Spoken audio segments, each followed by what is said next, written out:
Bom dia, meu nome é Renato, né?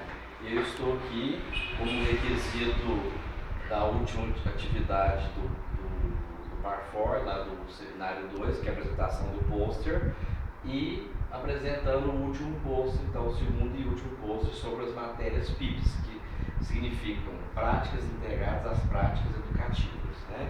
Nós tivemos 9 PIPs, fizemos o primeiro pôster, apresentamos do 1 ao 4, e agora nós vamos apresentar do 5 ao 9. Apesar que no memorial e nas considerações finais aqui que eu fiz sobre o trabalho, fala um pouco sobre cada matéria, né? Eu não quis falar aqui de novo, porque seria a terceira ou quarta vez, falando do PIP 4, PIP 3, PIP 2, PIP 1, então cairia no processo de redundância e chatice mesmo, né? Então, eu vou começar a falar, né? Vou ler aqui, isso aqui foi eu mesmo que elaborei, né? Então, uma breve introdução. Além dos fóruns de discussões, fomos avaliados no gênero memorial, que é um pré-requisito para a feitura do pôster. Quer dizer, é muito complexo você fazer um pôster tão resumido desse, pôster acadêmico, sem fazer a questão do memorial, né? Que ele é pré-requisito, onde você vai analisar, você vai fazer as narrativas de suas experiências acadêmicas até o momento, enfim, tudo que você passou, as atividades que você fez, como foi a concepção e produção dessas atividades, né? Então, o gênero memorial foi o foco da disciplina. Daí a importância de tecer alguns comentários sobre ele, visto que principalmente foi o memorial que possibilitou a conclusão do pôster acadêmico. Essa produção possui as seguintes caracterizações, né? Então, aqui as caracterizações que eu coloquei que deve conter no memorial e para que ele serve, esse gênero, né? Então, ele é um relato da vida acadêmica do aluno, com descrição detalhada como, por exemplo, atividades técnico-científicas e artísticas culturais, desenvolvidas ao largo do curso e narrado no memorial, ressaltando o conhecimento adquirido em cada PIP, né? Então, essa é a função do memorial. O PIP, como já dissemos, né, significa Práticas Integradas às Práticas de Ensino e versa sobre os mais variados assuntos, mas todos possuem o objetivo e escopo de formar um professor autônomo, de bom discernimento, que saiba escolher materiais autênticos, capaz de atender e motivar o educando sempre, né? Quer dizer, capaz que as aulas, usar todos os recursos possíveis para que a aula não seja uma aula monótona, cansativa, né? Dificultosa. Então, para que o aluno fique mais antenado no conteúdo que ele está aprendendo. Agora vamos falar sobre o pôster acadêmico, né? Pode-se definir como uma forma hídrica, que se caracteriza por uma apresentação visual e resumida de uma pesquisa, né? Então ele tem duas coisas, por isso que ele é hídrico, é um gênero hídrico, né?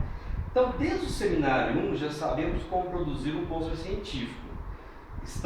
Muito da apresentação reflete o pensamento e experiências vividas pelo autor sobre as disciplinas cursadas. Quer dizer, não tem como você fazer um pôster acadêmico, memorial, sem colocar a sua impressão naquele documento, naquele gênero, né?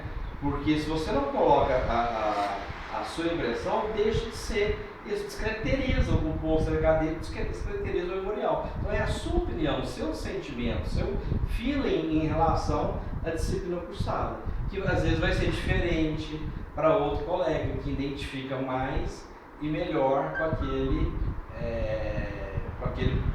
conteúdo, né? Outros já não gostam tanto, outros já adoram, né? E tudo mais. Então vamos ver aqui. Apresentar o primeiro pôster nos permitiu manifestar uma visão heterogênea sobre as mesmas temáticas, né? Então cada um tinha uma visão diferente, mais heterogênea ainda, do que aqui houve uma unicidade, porque foi, né, juntando a turma e canalizando para aquele rumo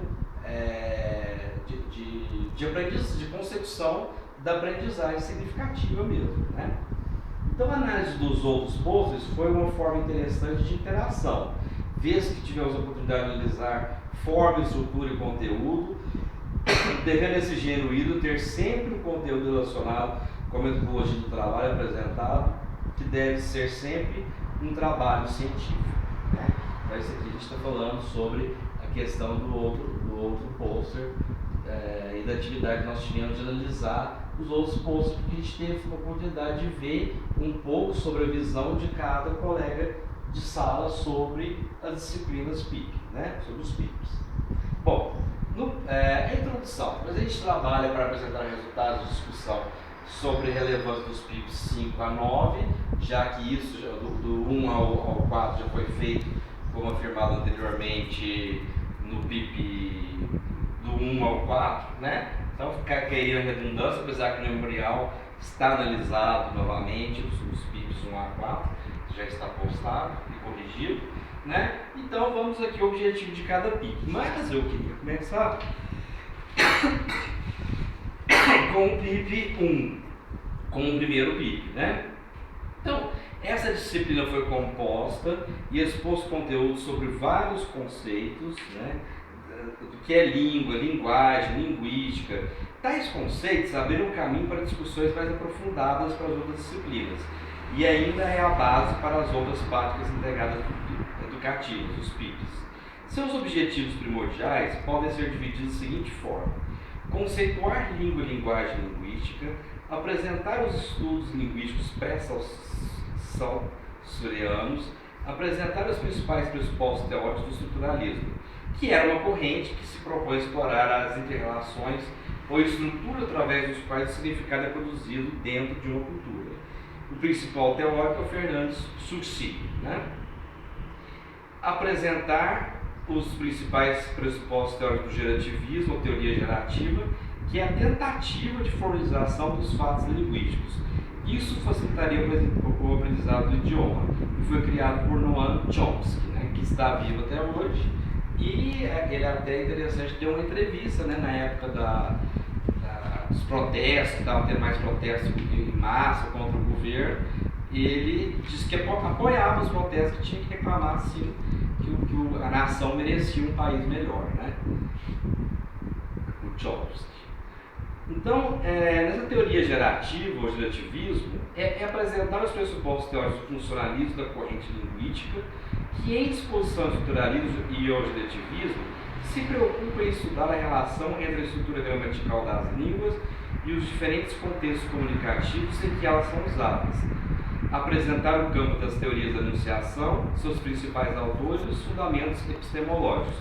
O principal teórico é Emile Benveniste, e que está no memorial, né?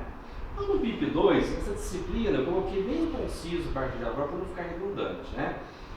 Essa disciplina possui como principal escopo introduzir o acadêmico estudos diversos de concepções de língua e linguagem, propiciando o entendimento sobre o conceito de texto e discurso. Quer dizer, ela abrange um pouco mais do que o PIP 1, né?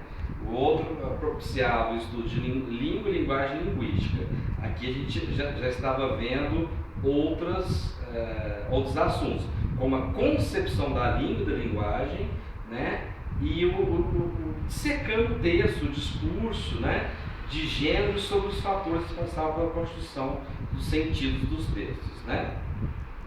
No PIP 3, consistia em leitura de textos teóricos, análise de contexto, compilação de projetos de ensino, avaliação em pares da proposta de ensino, aplicação dessa proposta de ensino e, por fim, correção e análise de produções textuais. Então, notem vocês aqui que até agora, e isso vai continuando até o último PIP 9, que é uma escada, é um processo. As disciplinas são interligadas, como se fosse realmente, né, um filme, né, digamos assim. Verso 1, o 2, o 3, o 4, né? Até o 9, onde ela encerra a disciplina, né? No PIP 4, essa disciplina, através da análise de investigação de livros didáticos, nós tivemos que analisar os livros didáticos, né? Da língua inglesa. Se possibilitou reflexão sobre alguns aspectos das concepções de linguagem e de ensino e aprendizagem de língua inglesa, propiciada pela metodologia e estrutura dos livros didáticos que analisei. Sendo assim, nessa disciplina foram explicitadas concepções de linguagem e materiais didáticos de língua inglesa essenciais para a compreensão da prática docente. Quer dizer, nós tivemos que colocar a mão na massa mesmo e analisar os livros que estão sendo usados aí no mercado de trabalho, né, para ver se trata de um material autêntico, que atende e prende o aluno, quais habilidades que trabalha, enfim, né? Foi o começo desse processo aí né? O PIP 4. Já o PIP 5, ele possibilitava que o aluno professor análise sua própria prática de ensino em língua estrangeira. Quer dizer, o foco mais agora era no aluno e no professor, essa relação entre eles aí. Está conseguindo ler? Então, a disciplina que o objetivo é possibilitar ao aluno professor análise sua própria prática de ensino de língua inglesa, né? É o guia, no Guia do Seminário 2, 2015, da página 9, existe essa fala. Muito nos ajudou propiciando um embasamento crítico e reflexivo dentro de uma sala de aula, pois aprendemos através da teoria atrelada à prática que o professor deva sempre estar analisando suas práticas pedagógicas, reavaliando e se propondo sempre que é necessário um refazer dessa prática pedagógica. Porque isso é verdade. Por exemplo, se aquela abordagem nós temos que, isso a gente viu desde o começo, eu acho até que foi um tanto quanto repetitivo, tem que entrar no contexto do aluno, ver o que está acontecendo com o aluno. Cada aluno é um ser individualizado, né? Ele tem a sua personalidade, que é composta pela experiência que ele vive no lar dele, que ele traz essa bagagem, né? Que faz o ensino não ter começo, nem meio, nem fim. Então, o professor tem que estar atento a essas coisas aí, né? Espero que os nossos professores também estejam atentos aí, né? A essa coisa, que não seja aquela coisa, faço o que eu digo, mas não faço o que eu faço, né?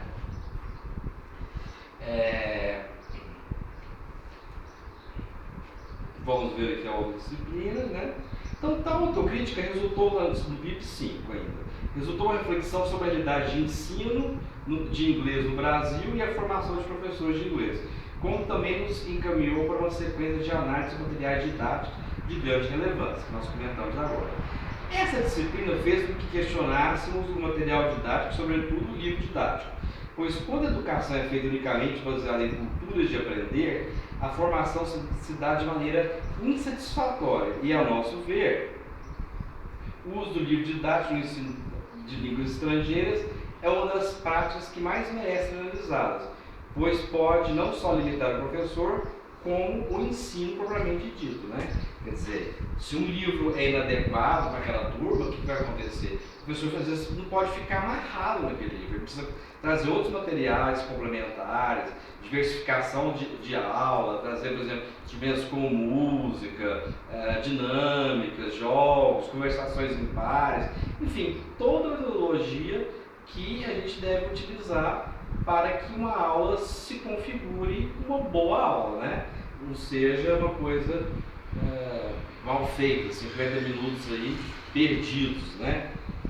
E tudo mais. Então o material é de suma importância escolher. E o livro didático, apesar que muita gente está falando, não, né? Vamos construir o material e tal, não sei o quê, né? E tal, mas eu acho que o livro didático é uma ferramenta importante, desde que se saiba escolher um bom livro didático, uma boa coleção, com um bom autor e com bons conteúdos, né? Claro que ele é uma ferramenta, né? Talvez seja a ferramenta-chefe para você ter um roteiro para se guiar, mas existem muitas outras práticas que você pode emendar ao livro didático, né? E é cultura também, e é estudo também. Por exemplo, eu estou participando, estou meio ausente por causa de alguns problemas de saúde, eu tenho tossido muito, então não dá para cantar, né? Mas estou participando de um projeto em Tune e para mim tem tudo a ver com educação.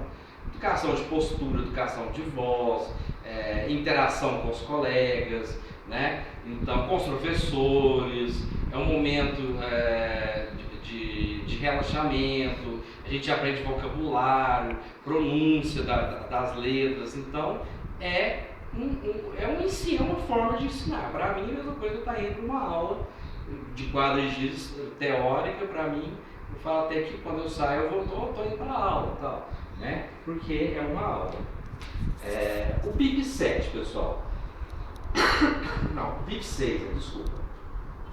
Disciplina que tinha como escopo investigar particularidades dos processos de ensino de inglês com fins específicos e atividades propostas em materiais de livros didáticos, né?